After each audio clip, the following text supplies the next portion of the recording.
પુર જેવી કપડવંજ જેવી સિટીમાં ગયા કથા ગામડાના અને ક્યારે આપણે જોયેલું નહીં કે આ નળમાંથી પાણી આવે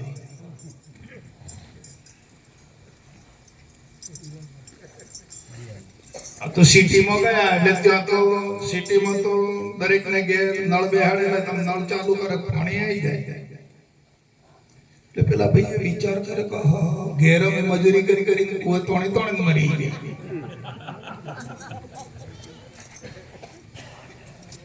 હા તરી 35-40 ફૂટનો વરડો ખભે તોણી રાખીને ગળા તોણી થાકી ગયા અમને તો આમ કરે પાણી આવી જાય એટલે મને મગજમાં તાલાવેલી લાગી કે આ નળમાંથી પાણી તકા આવા નળ ઘેર થોડા પૈસા લાવેલું છે તો નળ લઈ જઈ અને ઘેર જઈને દિવાલમાં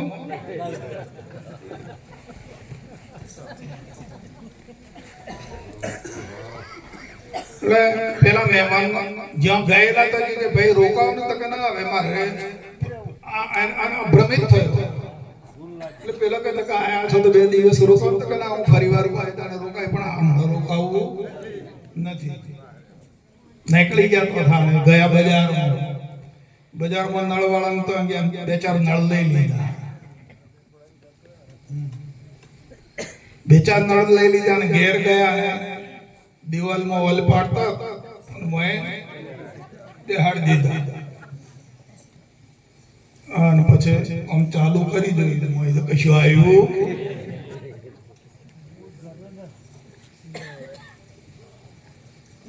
એટલે ટપાલ લખી પેલા ફોન ની વ્યવસ્થા નથી કે ભાઈ હું તમારા ઘેર મહેમાનમાં આવ્યો અને તમારા ઘેર આવવાથી મેં જોયું કે ભાઈ નળમાંથી પાણી આવે છે એટલે હું બજારમાં ગયો તમારા ઘેરથી ને નળ ખરીદી કરીને મેં મારી દિવાલમાં નળ બેહાડી દીધા પણ પાણી આવતું સમજી ગયા ને બધા અરે હરે મારા બુદ્ધિ તો છે પણ આલો જોઈએ એવો ઉપયોગ થતો નથી નકો બુદ્ધિ તો દરેકમાં પડી છે હા સમજી ગયા એટલે પેલા ભાઈએ વળતી ટપાલ લખી કે તમે નળ બેહાડ્યા ખરા પણ તમારી પંચાયતમાં કે નગરપાલિકામાં તમે કનેક્શન લીધું છે કનેક્શન લો પાણીનો પાઇપ જતો હોય ને એમાંથી તમે કનેક્શન લો તો તમારા ઘરમાં પાણી આવે એમાં એકલા નળ બેહાડી અને ઓટા ફેરા માર પણ કનેક્શન લેતા આ તો કનેક્શન જેનું જોડાણ હોય એને પાણી ભેગો થાય ભાઈ માટે આપણું કનેક્શન જોઈન્ટ કરો ભગવાનનું રટણ કરો સ્મરણ કરો જાપ કરો અને એમ કરતા કરતા કનેક્શન તમારે જોઈન્ટ થઈ જશે જ્યાં સુધી કનેક્શન જોઈન્ટ નહીં થાય ત્યાં સુધી પ્રભુને પમાતું નથી વાતો કરે વડીઓ થતી નથી કલ્પનાએથી ઈચ્છાએથી વાતોથી કોઈ પ્રભુને પમાતું નથી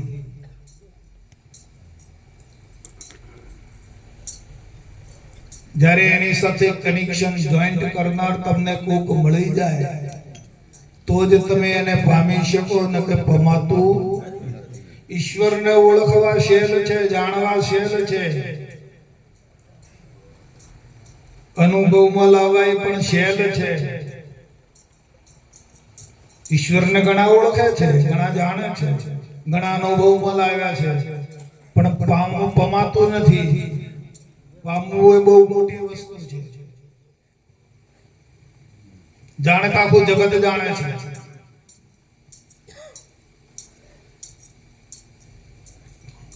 તો ભગવાન ગીતામાં કહે છે કે ભક્તો સંતો મહંતો મને પ્રિય છે પણ જ્ઞાની તો મારો આત્મા છે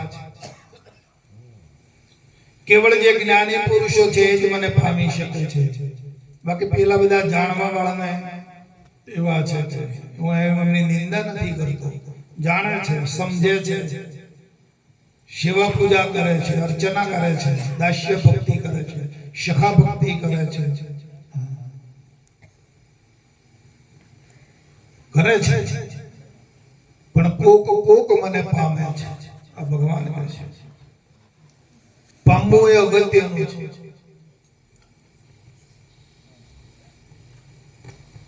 બજારમાં ગયા, ખરીદી કરી લાયા, સારામાંનો ગોળ લીધો અને ઘેર લઈને ડબલામાં ગાલી મૂકો, સ્વાદ નહીં આવે. ઉપયોગ કરશો તો જ તમે એનો આનંદ આવશે અને માણી શકશો.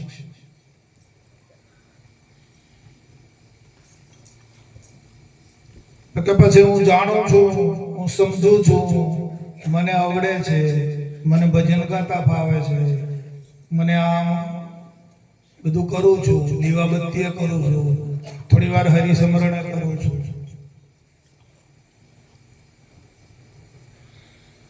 આ તો જે ચાહે છે એનો ચાકર. બાપુ કહે છે કે જે ચાહે ને એનો ચાકર થઈને રહે.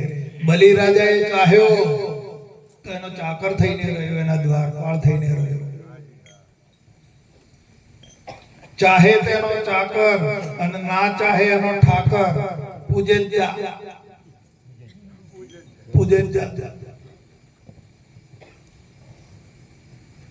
શું ચાહના છે આપણી?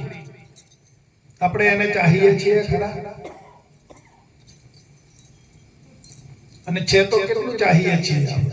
આપણી ચાહના કેવો છે? બૈરોમાં, છોકરોમાં, પરિવારમાં, દરદાગીનામાં, પહેરવામાં, ઓઢવામાં, ફરવામાં, જવામાં, આપવામાં. આજે તો કે અંબાલાલના ઘેર પ્રોગ્રામ છે એટલે જવું પડે, અગાવાલાના ઘેર છે. ક્યાં છે ચાહના?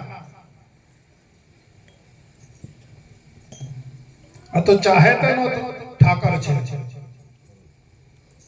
તો આપણી ચાહના ભગવાન પ્રત્યે કેટલી છે?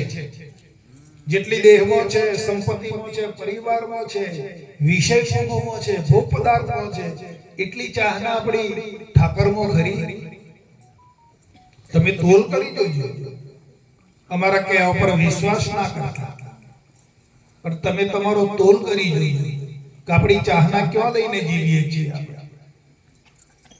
જેને આપ્યું છે, જેના વડે છે, જેને આપ્યું છે આપણને, એનામાં ચાહના કેટલી? આ માનવ દેહ, માનવ શરીર કોને આપ્યું? એક બુંદમાંથી તૈયાર કરીને કોને આપ્યું છે? આપણે બનાવ્યું? આપણે તો ખાલી બુંદનું લેવડ દેવડ કરી, પણ અંદર ગાંઠ કોને ગળ્યો છે? બુંદમાંથી કોને તૈયાર કર્યો? તો કોને આપ્યો છે આ માનવ દેહ? તો જે આપણે મનાયું કે ભગવાનનો છે એવું માન્ય કર્યું ખરું? જો તમને ગમતું હોય તો તમારે જેમ કરતા એમ કરજો, મને વાંધો નથી. હા, એવું મનાયું ખરું કે આ શરીર ભગવાનનું છે, ભગવાનનું આપેલું છે?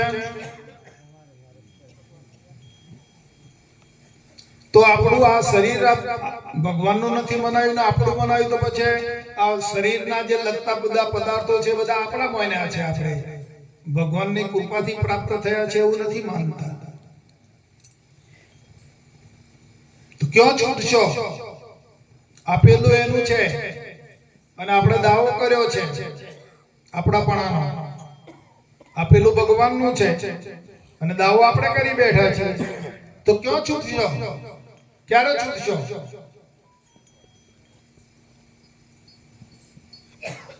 સમજાય છે? સમજી જાઓ હો મારા વાલા. અને દાવો કરતા હોય તો છોડી દો માહિતી, એનું માની લો. હજુ સમય છે આપણા. ક્ષણે ક્ષણે અસ્તિત્વના વિભાવિક મોહ, આ બધું કાઢો. એને સોંપીને જીવન જીવો. ભગવાન ગીતામાં આ સમજાવે છે, અર્જુન સોંપી દે તું આ બધું, મને સોંપીને પછી કાર્ય કર એમ કહ્યું છે.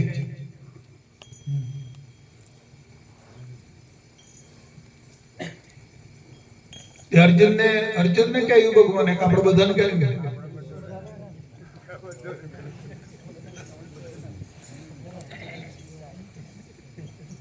સમજાય છે ને? આ તો આપણે એમ જાણીએ કે ગીતા હોય તો ભગવાન તો અર્જુનને કહ્યું ને આપણે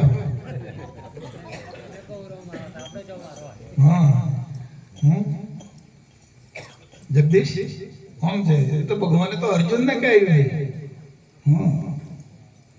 ભગવાનને અર્જુનને ઉદ્દેશીને આખા જગતને ઉપદેશ કર્યો છે. ભગવાને જગત ગુરુ કહેવાયા છે.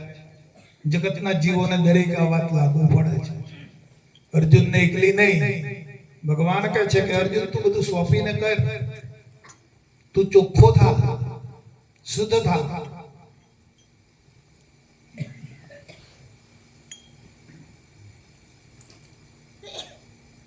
આપણે મોંથી છૂટ્યું કે જો બાંધેલું છે પોટલું કેમ કેમ છે. એક માજી હતો, માજી તે ગામમાં બધા ઉપદેશી અને માજીએ ઉપદેશ ના લીધેલો. માજી આવ્યો પાછા મહેન્દ્ર તે ગામના બધા ઉપદેશીના માજીએ ઉપદેશ ના લીધેલો એટલે કુવો પાણી ભરવા જાય ને ત્યારે પેલા માજીને શું કે પેલા બીજા બેન હોય, એ માજી તમારું વાહન દૂર રાખો, અમે ગુરુમુખી છીએ અને તમે ગુરુ ઉપદેશી નથી, તમે નુગરા છો, અમારા વાહન થી તમારું વાહન દૂર રાખો. એટલે માજીનું અપમાન કરે. ગમે તો જાય તે માજી અમને અડીશો નહીં, તમે દૂર રહો, તમે ઉપદેશ નથી લીધેલો. એટલે માજીનું અપમાન થાય એટલે માજીને થયું કે મરે તારે આ બધે લીધો, આ બધે ઓમત છે, આ બધે લીધો કારણ કે હવે હું હે લઈ લો.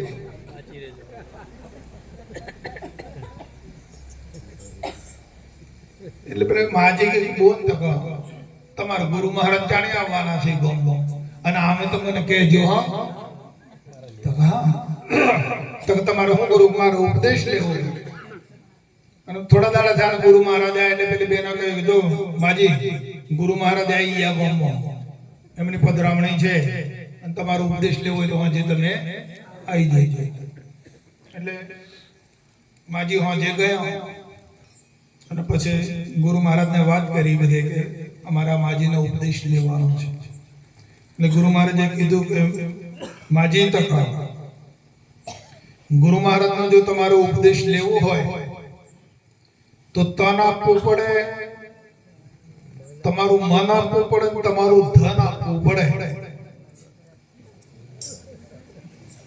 એટલે માજી કે હું તને આલું, મન આલું પણ ધન ના આલું. તો પેલા મહારાજ કે છે કે એ ચાલે, અમારા ત્રણ જ જોઈએ. તો કે હારું મહારાજ હમણાં રોકાવાના છે? તો હા રોકાવાનો છે. તો કહું જે હોય કાલે કે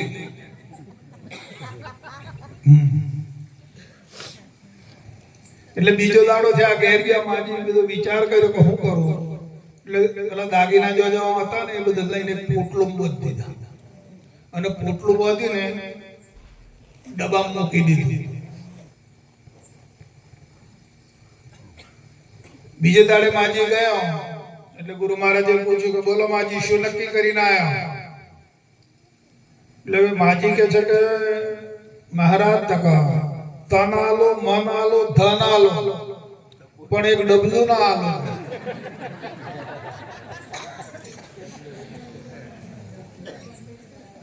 આ તો એક દ્રષ્ટાંત છે માજીનો. પણ વિચાર જો કે આપણા વિચારો, આપણું અંતર આપણું ક્યાં ફસાયેલું છે. માજીના જે એવું છે કે આપણે છૂટા છીએ જોવા.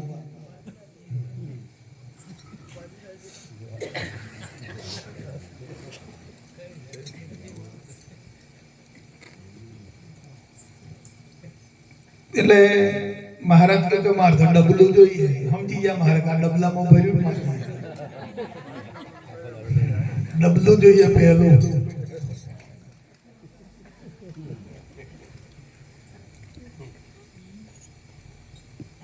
એમ કહેતા તો કે તમે રોકાવાના છો મહારાજ? તો કે હા, હજુ 2 દાડા છો. તો કે જેવો એવું હાલે તો કે સારું, અમારો વાંધો નથી. એટલે બીજો દાડો થયો ને બપોર થયા ને દોરો બોરો પાઈ બપોરે ઉનાળામાં લોકો હુઈ જાય ને ઘર વાખી વાખીને બપોરે તાપમાં તો એ વખતે માજી પેલું પોટલું કાઢ્યું ડબ્બામાં લઈને એમ વિચાર કર્યો કે બાજુના ગામમાં મારે છોકરી છે એને ઘેર જઈને આપી આવું જોઈએ અને પછી ઉપદેશ લ્યો. તો બપોરે પાલે ઉપર ઉડાડીને આંખમાં પેલું પોટલું અને માજી નીકળ્યો ખરા બપોરે. તો જતો જતો રસ્તામાં એક નાળીઓ આવે, હોકડું, બીજો કોઈ રસ્તો નહીં જવાનો, એના નાળિયામાં થઈને જવાય. તો નાળિયામાં આડું ટોઈ રહ્યું, મોઢું તો પૂછડું તો પેલી વાડીમાં મોઢું અડકી ગયેલું, રસ્તો આગળ પાછળ જવાનો મળે નહીં. માજી ઉભો રહ્યો કે શું કરવું હવે? એટલે ઊંટું ઘીરેલું છે તો એ ઉપર કૂદીને ઓળંગીને પેલા પાસે જતી રહું. એટલે ઊંટ આમ અવળંગ ઉડે હોતું તો માજીએ રાગી રહીને પગ અહીં ઊંચો કરી અને આમ પીઠ ઉપર મેલ્યો પેલી બાજુ, અને ઊંટ બેઠું થઈ ગયું. બેઠું થઈ ગયું આમ કરતા કરતા તો માજી ફફડી ગયો. હા, અને એમ કરતા કરતા આગળના પગ વાળ્યા, પાછળના પગ ઊંચા કર્યા ઊંટે, અને માજી તો હાથમાં કઈ પકડવાનું મળે ને પેલો એક બાજુ પોટલું પેલા ઊંટના ગંડસમાં થોડાક વાળ ઉગેલા થઈ ગયા, પકડ્યા અને ઊભું થઈ ગઈ અને ભડક્યું ઊંટે કુદાકુદ કરવા મળ્યું, નાઠું માજી ઉપર કુદાકુદ કર્યો. તો પેલા પોટલીમાંથી એક એક દાગીનો પડવા મળ્યો. જેમ જેમ પેલું ઊંટ જાય ને રાગે રાગે એક દાગીનો અહીં પડે, એક પણ પડે, એક પેલા પડે, થોડા રૂપિયા પડે, એમ કરતા આગળ વાડ આવીને ઊંટ થઈ ગયું ને વાડી કૂદવા ગયું, માજી પડી ગઈ ઉપર. પછી રસ્તામાં પાછા 2 જણા મળ્યા એટલે પૂછે કે માજી નામ કહળીમાં, કે કહળીમાં ક્યાં દો? તો કે ઊંટ દોણાય ગયા. ઊંટ જો લઈ જાય તો ક્યાં દો છો? ઊંટ ઉપર બેહીને કે ઊંટ દોણાય કે હું નહીં ચંદ ક્યાં જાય? સમજાય તમને? આવા ઊંટ ઉપર ઘણા બેહી ગયેલા છે, ઊંટ જો લઈ જાય તો ઊંટ પાછું નાથમાં એડી વગર કોઈ નાથ પહેરાયેલી ના હોય તો પછી બોડિયું ઊંટ જો લઈ જાય તો કેમ તો કે હરી હરી ગુરુ મહારાજ કે કોઈ ખોટું થોડું હોય. ગુરુ મહારાજ કે ગોળના રવા ભરીને ગાડું આવતું હતું અને વચમાં ભમરિયું મોદ આવ્યું, તે બેઠું રવા ઉપર બધા રવા ખાઈ ગયું. તો કે હરી હરી.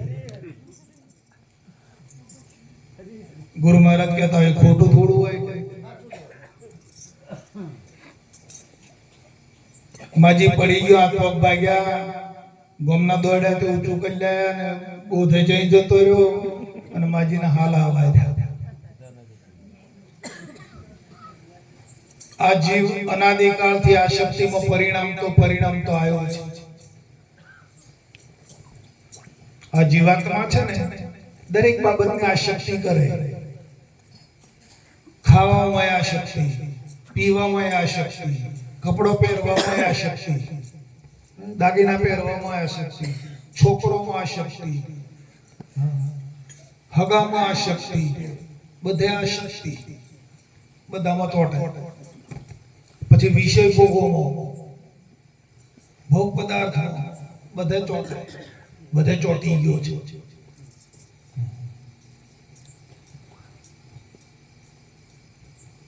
આ બધામાંથી ઓળીને નખ છૂટો પાડવો, આ ચોટી ગયેલા ને બહુ કઠિન વાત છે. એક જગ્યા પર ચોટી ગયો હોય તો એને ખોડી લઈએ આમ કરી, પણ આ તો કેટલે ચોટ્યો. દિનેશભાઈ દિનેશભાઈ કેટલા ચોટી ગયો સમજણ છો તમને કેટલા ચોટ્યો હો? હા, કેટલા લપડો કર્યો અને જઈ જઈને કેટલા લપટાયો છે તો જુઓ તો.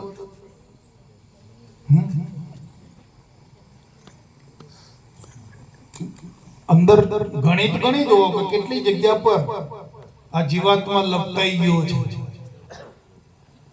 સંબંધીઓમાં, પરિવારમાં, સત્તામાં, આશક્તિમાં, ધંધામાં, લેવડમાં, દેવડમાં કેટલો લપટાયેલો છે.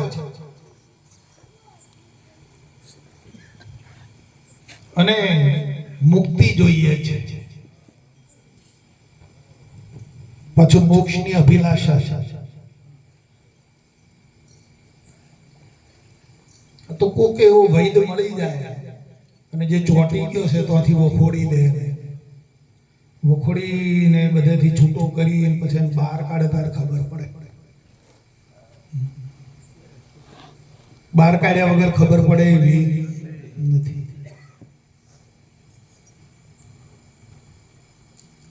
અંદર ને અંદર ને મેળા, બહાર નીકળવું જ પડે. અને બહાર નીકળે તો જ બુદ્ધિ આવશે, ત્યારે જે પરમાત્મા માં લાગશે, તે સિવાય લાગી શકે નહીં. બોલો સદગુરુ મહારાજ. હરિ સાચી એ સમાધિ સાધી રે સદગુરુ ના એ ચરણ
ઘેર હોરી જન હરે ગુણ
ગાય તો ગીત ગંગા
મળે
આનંદને ધારણ કરી લો.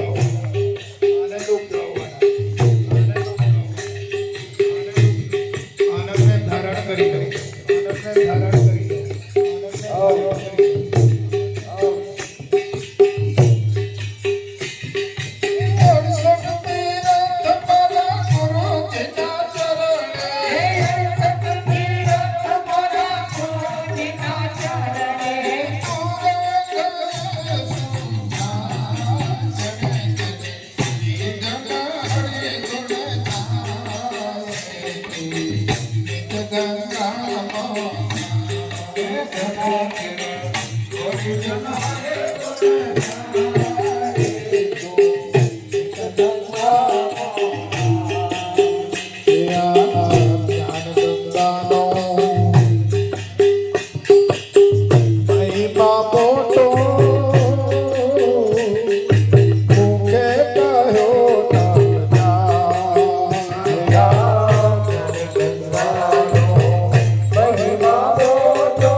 બોલો સદગુરુ મહારાજ